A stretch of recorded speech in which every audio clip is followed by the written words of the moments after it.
Shut up and sit down.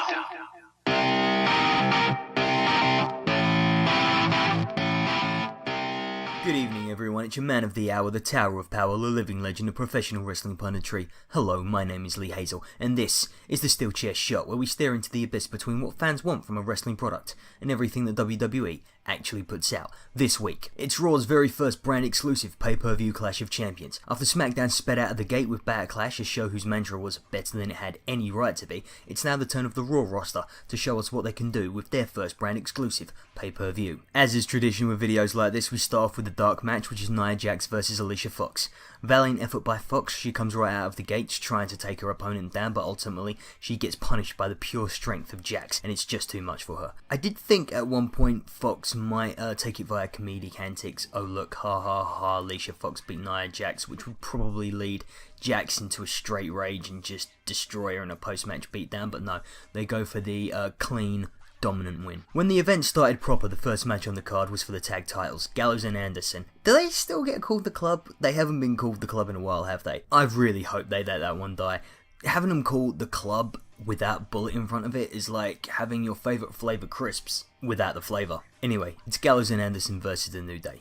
The New Day kept a lid on their usual antics by keeping them before the match, although Francine does get a dent in her towards the end. The aggressive Gallows and Anderson are the only Gallows and Anderson I'm interested in. Get rid of the lab coats, put down the joke book, be mean and be monsters. And in this one, they really were monsters and they really made the New Day fight for it. They came out really strong out of the gate. It felt like almost a repeat of American Alpha's quick domination of the Usos on SmackDown a few weeks ago. And then they kept up the offense for almost all of the match. And the New Day do come back to retain the titles, although they perhaps should have fought a bit harder for the win. I don't think getting hit with Francine should be enough to turn around a match where a tag team the caliber of Gallows and Anderson have been dominating for so long. The ending almost robbed Gallows and Anderson of the threat they were posing before the match, suddenly changed in direction. I'm expecting a title change at Hell in a Cell with a rematch at Survivor Series. I think Gallows and Anderson are going to be champions for a bit and they'll probably drop the belts to Enzo and Cass, possibly at Mania. Next was the fight for the Cruiserweight belt, and instead of debuting TJ Perkins on Raw, they've decided to introduce him to a mainstream WWE audience on a pay-per-view. This in theory gives the belt and its champion some prestige, but at the same time, the majority of WWE's fan base only knows this division has existed for one show, and that's no time at all to build a storyline and get the fans invested. The hardcore were cheering in force, but the rest of them were wondering what everyone else was cheering about. For the occasion, they've decked the ring out in purple, the colour of the belt. This aesthetic really separates the Cruiserweights from the rest of the roster, to the point where I'm starting to think that the Cruiserweights will start getting their own show on TV and put it on before Raw, like the old Velocity or Heat. Perkins has this really awesome video game themed entrance, and his music is right out of the 8-bit era. This actually poses an interesting question. Are WWE finally coming to terms with the fact that their biggest fans are geeks, and that wrestling isn't cool and never will be? WWE's corporate culture has always had a bodybuilding state of mind, no surprising considering who runs it. Very alpha male, very vain, image conscious, self-conscious, and they've always had this idea of themselves that wrestling has the same pop culture ranking as the music industry, or that they have the legitimacy of UFC. They've known for a long time that their fans love them more because of their similarities to the comic book industry, rather than their similarities to mixed martial arts. Regardless, WWE have always been in denial of this. I've had the idea in my head for a while now that because Vince is a bodybuilding jock that he would fly into a rage at the very thought of geeks, like the guys from Revenge of the Nerds. Anyway, I hope that TJ's entrance is a sign that WWE are becoming more comfortable with the fact that wrestling's biggest fans are all nerds, and that in future they will be looking to engage with fans on their own terms rather than terms that they would prefer them to have. After all, wrestling is the sports equivalent of Dungeons and Dragons. But I digress. Brian Kendrick won the right to face TJP in his first title defense, and he's bringing the aggression with that 1,000-yard stare and vicious ruthlessness. He looks like a cool sociopath. The Cruiserweight division really needs a heel to move stories along, and they've got one in Brian Kendrick that will really capture the fans' imagination with his rockstar swagger and undeniable charisma. Since leaving WWE for the first time, he's really grown into his personality. Perkins has the same brand of coolness, only his is slightly cheesier, him being the Duke of Davenport, but he's still got that cocky arrogance as he effortlessly slides between dance moves and submission holds. Speaking of which, as far as submission finishes go, I think these guys have got the two best on the male roster at the moment. But what makes Perkins a face is his sincerity, a sincerity that Brian Kendrick loses after the match when he offers to shake Perkins' hand and then viciously headbutts him. This is a neat little bit of storytelling as it parodies the Cruiserweight Classic. That was a tournament that was built upon mutual respect, and often victors would even show compassion for their fallen comrades. I thought it was something that really set the tournament apart from WWE as a whole, but as the Cruiserweight Classic competitors have now been folded into the main roster, it's time for them to show a bit of ruthless aggression. Yes, I said in my last video that the compassion was a good thing, but without this antagonism, the division as a whole was fairly directionless. Now there's a solid feud for it to sink its teeth into. As for the match itself, it was fantastically technical and brilliantly inventive. A variety of moves will be needed to keep their repertoires fresh. I've seen Perkins head scissors takeover in these Cruiserweight Classics so many times now that it's no longer as impressive to me as it once was. It was also good as a purely technical match. People were disappointed that the Cruiserweights aren't doing the whole 540 corkscrew type thing every 20 seconds. I don't think that's a bad thing though. This is still the part of Raw to see for innovative moves and a great variety of wrestling styles. I'm sure we will see the acrobatics, but having everything else gives the 2016 division its own identity and it adds more dimensions to it. Think of it as the evolutionary link between NXT and WWE proper. If I could think of a bad point to this match, it was that the circumstances really robbed this match of any drama. They were never going to illegitimize the Cruiserweight Classic by having its winner job out in its first match. Having said that though, there were a few times Kendrick did have me on the edge of my seat. But in the end, Perkins retains. Michael Cole introduces the next match by asserting the international flavour of this competition. But Michael, the company is called World Wrestling Entertainment. Surely all of the action should have an international flavour. Nope. WWE are now, and always have been, an American company, and therefore the world ends with America. I don't know why I'm saying this has been blatantly obvious for 3 decades now. This match between Cesaro and Sheamus is the last in a series of 7, the point of which is to assert physical dominance. So that's what you wanted to see. You want to see two men colliding into one another, destroying their opponents and themselves. And that was a story that they told, convincingly I might add. Too bad they couldn't end it that way. Cesaro injured his back in one of their previous encounters and sells the injury from the off, making it look like a genuine uphill climb for the Swiss Superman. This is a genuine sell too, one that makes his moves look weaker than they usually would. And it's easy to say that you want to see Cesaro at his best in every match because he's just that good, but sometimes you just have to take a step back and appreciate the art of wrestling storytelling. Although having said that, he doesn't have to sell a tope suicida that goes wrong where he damn near destroys his neck. He kind of falls flat on his head. It's one of the scariest things I've seen since Enzo got knocked out with his eyes wide open. On a side note, I would usually call that one a suicide dive, just so the uninitiated would know that what I'm talking about. But even Michael Cole has started calling it a tope suicida, and I will be damned if I have a more limited wrestling vocabulary than Mr. Takedown himself. After a slow start, the match really hits its hard-hitting stride. After a while, you start empathizing with Cesaro's uphill climb. The exhaustion on both men's faces makes you want to sweat. They take each other to the limit, literally. The match is stopped for medical reasons, the crowd can't believe it, and they call for Foley to come down and restart the match. And the reason they can't believe it is because the move that ends the match is just a simple spot we've seen 100 times before. It's such a mediocre way to achieve such an extreme finish. They really needed something convincing to carry that story to its conclusion, otherwise the two men don't look like gladiators anymore when they've worked so hard to achieve that throughout the match. But then again, I guess this ending gives us incentive to watch Raw the next night. Although, from my perspective, I think the win clearly goes with Cesaro. While Sheamus can't stand under his own power, every time he tries to get up he stumbles around like he's had too much of a good time in Temple Bar. Cesaro is standing in the middle of the ring, ready to go, despite injury and despite almost dying.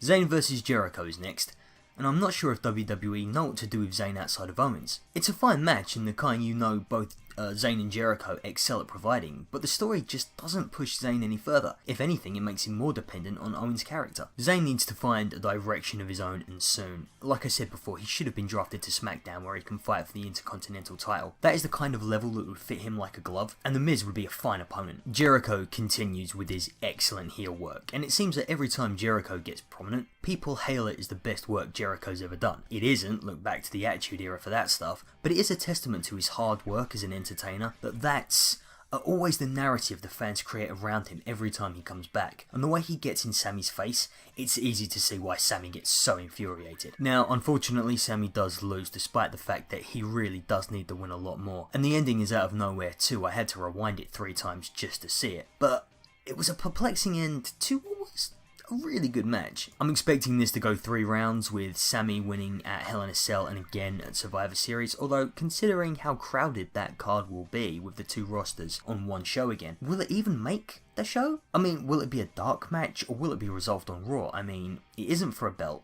and there are no real stakes involved. So, is it worthy of one of like the biggest pay-per-views of the year?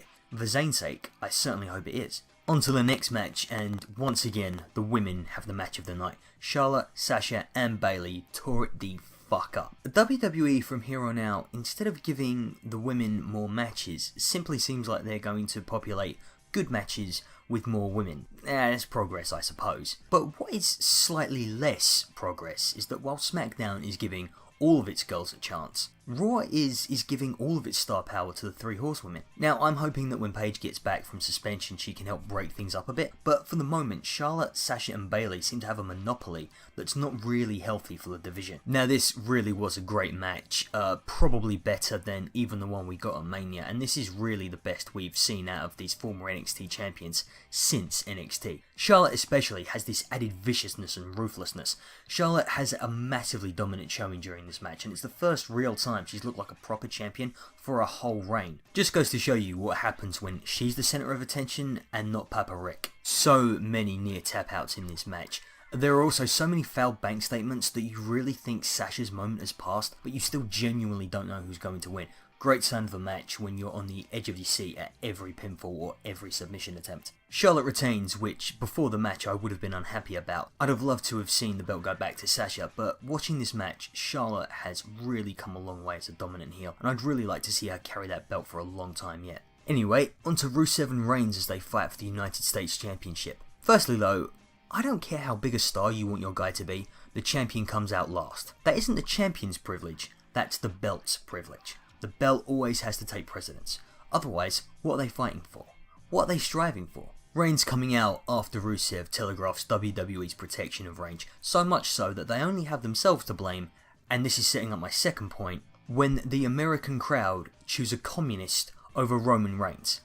And this is Indiana we're talking about, traditionally the most red state of the Midwest, one of America's reddest regions, and they still choose Putin's Cabana Boy over WWE's chosen champion. Make him a heel already, put him on SmackDown and have him lead the Usos gang. We know that's the direction you want to take them in, and Roman should just embrace it. Yes, it's lazy and it's ethnic stereotyping, but at the moment, that's all we've got left with him.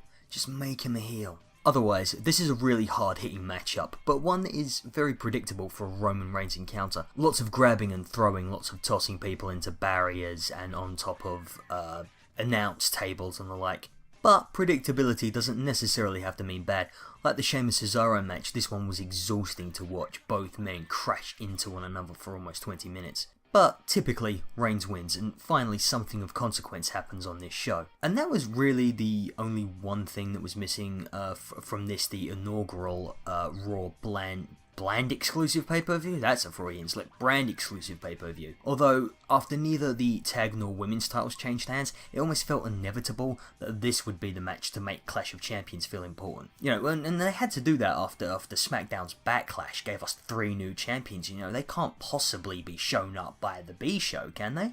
Only time will tell, but in the meantime, it's time for your Raw brand exclusive main event. Before that though, in the back, earlier on in an interview, sick burn by Owens calling Rollins not the man, but the mistake. Let's see if Rollins can make him pay for that one. And now, I couldn't tell you why, but leading up to this, I just had this really sort of like strong big fight feel. Perhaps it's because both men are at the top of the game right now, perhaps it's because they're 2 of my favourite wrestlers, 2 former Ring of Honor world champions, both students of that style of wrestling. But this kind of connection is one that only fans like us can know. WWE wouldn't even acknowledge it in their storylines, which is a real shame because there's some real potential there. And this one does actually start out with some really good storytelling in it, at least initially. Owens is mocking Rollins, feigning concern for his knee before he drops an elbow off of the apron Cactus Jack style, and it's another example of his patronising bullying working wonders for his heel persona. Corey Graves proves that he is Raw's best announcer as he sells Rollins' injury so well.